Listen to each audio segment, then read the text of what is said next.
Hello friends, আজকে দিদা কটকটি বানিয়েছে তো মেলায় লম্বা লম্বা পাওয়া যায় না। ওকে, পুরো ভিডিওটা দেখো। কটকটি তৈরি করার জন্য বড় এক বাটি ময়দা নিয়েছি।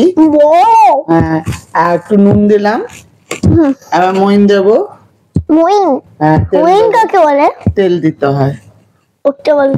তিন মানে এক বাটি তিন ভাগের মধ্যে ওই এক ভাগ দিয়েছি। তেলটা দিয়ে দেখলাম নুন মাখিয়ে আমার মইনটা একটু কম লাগছে, মুঠো সেরকম হচ্ছে না, একটুখানি আরো তেল দেবো। দিয়ে ওকে ভালো করে মইনটা করবো। মইন ভালো না হলে কটকটি গুলো নরম হয় না। হয়ে গেছে মইনটা। এবারে আমি একটু একটু দেখো তেল দিলাম, জল দিব। হ্যাঁ, এটা দিয়ে মইন হয়। হ্যাঁ, এই লম্বা লম্বা করে এটা দিয়ে লম্বা লম্বা 1 ঘন্টা জন্য রেস্টে রেখে দিয়েছিলাম। এটা লম্বা, এটা লম্বা লম্বা কাটতে হয়, সরু সরু। তারপর ভাজা। এবার দেখলাম, দেখো যেমন রুটি আটা মাখাই ওর থেকে কিন্তু একটু শক্ত মাখাতে হবে, কেন কি শক্ত না হলে না কটকটি গুলো মুচমুচে হবে না। একটু মোটা লেচি নিয়েছি, লেচিটাকে একটু বেলে নিচ্ছি। একটু বেলে নিয়ে বেশি পাতলা করবো না। হ্যাঁ, লুচি মতন না, রুটি মতন বড়। বেশি মোটাও করিনি আর বেশি পাতলাও করিনি, কেটে নিতে হবে। হ্যাঁ, এবার একটা ছুরি দিয়ে লম্বা লম্বা করে কেটে নেব। তারপর লম্বা লম্বা এরকম করে লাগাতে হবে, মোটা মোটা। আবার এটা অনেক বড় হবে বলে এরকম ভাবে বানাতে হবে তোমার তারকে, হাতে ঘষে ঘষে। হ্যাঁ, এরকম ভাবে তোমার তারকে বানাতে হবে। আমি তো আগেই বুঝে গেছি, রেসিপি দেখে দেখে। এটাকে যেটা একটু বড় থাকবে সেটা 3 টুকরো করে নেবে। আমার ছোট ছোট করে নিয়েছি, ওটা ঘষলে কিন্তু আবার মোটা মোটা লম্বা লম্বা হয়ে যাবে।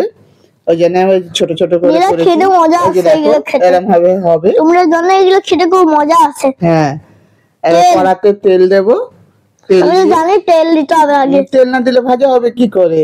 আমি জানি তেল দিতে হবে আগে। তেলটা গরম হয়ে গেছে। তেলটা গরম হয়ে গেলে কটকটি গুলো তেলে থাকে না, আস্তে আস্তে কটকটি গুলো দিয়ে দিচ্ছি। হ্যাঁ, আর কটকটি গুলো দিয়ে ভেজে নিতে হবে। মিডিয়াম আঁচে ভাজবে।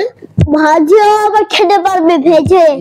ভেজেও খেতে পারবে। আমার ভাজা হচ্ছে, ভাজা খেতে পারবে, বানানো খেতে পারবে। লাল করব না। যে চিনি কখন দেবে? এখন এটা ভেজে নি, আগে ভেজে বের করে নি, ঠিক আছে। তারপরে চিনি পাক। দিদা আমাকে ভাজা দেবে তো? হ্যাঁ, দেবো। আমি খেতে মজা হয়ে গেছে, দেখো হালকা লাল করেছি, বেশি লাল করিনি। এবার দেবে। এটা মারিয়ে দিয়ে হয়ে গেছে আমার এক ব্যাচ ভাজা। নিয়ে নিলাম। ভাজা হয়ে গেল। এরা মিডিয়াম কালার করবে। এবার আমি দিয়ে 2.5 কাপ চিনি দিয়েছি আর 1/2 কাপ জল দেব। এটা ভাজাটা খুব টেস্টি হয়েছে। হ্যাঁ, 1/2 কাপ জল দেব, দিয়ে ওটাকে একটু ফুটাবো। এই যে দেখো চিনিটা একটু যতক্ষণ গলে না যায় ততক্ষণ করবো। একটু জল জল রাখবো, কেন জল জল রেখেই আমি কটকটি গুলো দেবো, নাহলে ওর মধ্যে মিষ্টিটা ঢুকবে না। এবার চিনিটা আমার গলে গেছে, এবার আমি কটকটি গুলো দিয়ে দেবো। দেখো পুরো চিনিটা গলে গেছে, বুঝলে, পুরো গলে গেল। হ্যাঁ, দেখেছো? বুঝতে পারছো না? পুরো চিনি গলে গেছে। এবারে কটকটিটা দিয়ে দেবো। হ্যাঁ, ফুটাবো। ওটালে কি কটকটি গুলো আরো ভাজার মতন করতে হবে। ভাজা কেমন হলো না, ওরা আমি মতন করতে হবে। ফোটাচ্ছি, ওটালে কি আমার যে কটকটিটা মিষ্টি হবে। তখন তোমরা ওর উপরে চিনি চিনি দেখতে পারবে না, তখন নামিয়ে নেবে, ঠিক আছে? ওটা যখন শুকিয়ে যাবে তখন নামিয়ে নেবে। এখন আরো একটু ভাজা হবে। এখন তো ভাজাই হতে লাগছে। চিনি রসে ফুটাচ্ছি। আসছে না, দেখো সবাই, দেখো আস্তে আস্তে শুকিয়ে এসছে আমার কটকটি। এবার উঠিয়ে দাও সবাই। না, একটু আরো ভাজা হবে, আরো ভাজতে হবে, তারপর উঠিয়ে দেবে। এই যে হয়ে গেল আমার কটকটিটা। এবার উঠিয়ে দাও সবাই। হয়ে গেছে, এবার উঠিয়ে নাও সবাই। এই যে কড়াতে আমি বের করে নেবো। এবারে উঠিয়ে নেবে সবাই। এই যে কটকটিটা হয়ে এবার গরম আছে এতক্ষণ, একটু ঠান্ডা হলে তারপরে খাবে। চলো খেতে যাই। চলো খেতে যাবে। হ্যাঁ। হ্যালো ফ্রেন্ডস, আজকে দিদা কটকটি বানিয়েছে। তোমরা তো আগের দিনকে বেঙ্গলি কিচেনে বলছিল, তো বেঙ্গলি কিচেনে কটকটিটা রেসিপি করবো, তো নিয়ে এসেছি। এই রেসিপিটা দেখবে ভিডিও করে। আপনারা দেখো তো কেমন হয়েছে।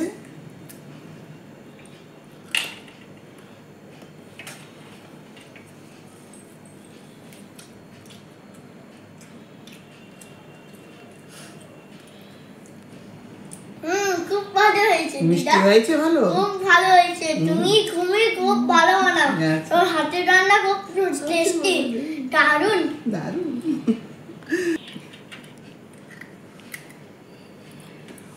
মেলায় কটকটিগুলো যেগুলো পাওয়া যায় সেই কটকটিগুলো বানিয়েছি। মেলার কটকটিগুলো তো ভালো হয় না, এই খেতে ভালোবাসে বলে এই জন্য আমি করে দিলাম।